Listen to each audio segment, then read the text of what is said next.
Welcome to SP kitchen. ఈరోజు మేము చూపిస్తుంది పండు మిర్చి గోంగూర పచ్చడి. ముందుగా గోంగూర 3 కట్టలు తీసుకోవాలి.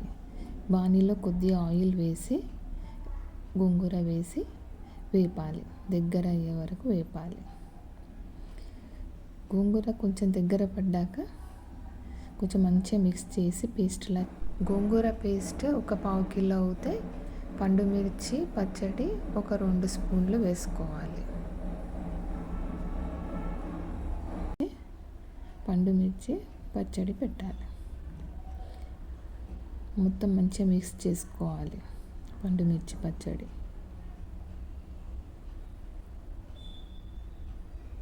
బాగా మిక్స్ అయినాక పోపు రెడీ చేసుకోవాలి. మొత్తం కలవాలి.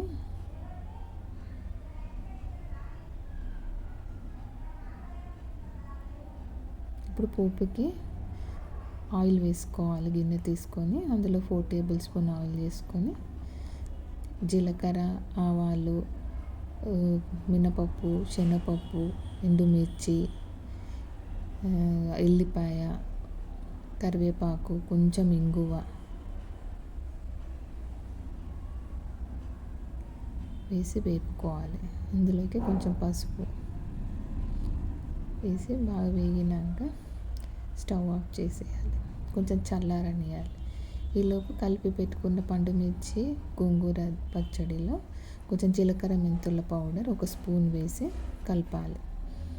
ఇది కలిపినాక ఇందాక పోపు వేసుకున్నది ఆయిల్ ఇందులో వేసేసి మొత్తం కలిసేలా కలుపుకోవాలి.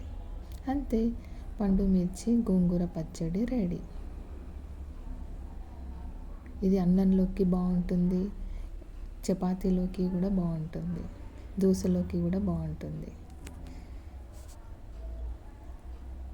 ఇప్పుడు ఇందులో కొద్దిగా అన్నం తీసుకొని మా అత్తమ్మ పండు మిర్చి కలుపుతా అంది.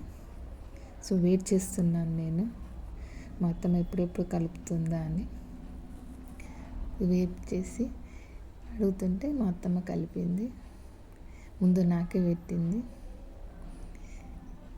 టేస్ట్ చూస్తే చాలా బాగుంది. చూసారుగా, ఈ రెసిపీ మీకు కూడా నచ్చితే కమెంట్ చేయండి. And please like and subscribe.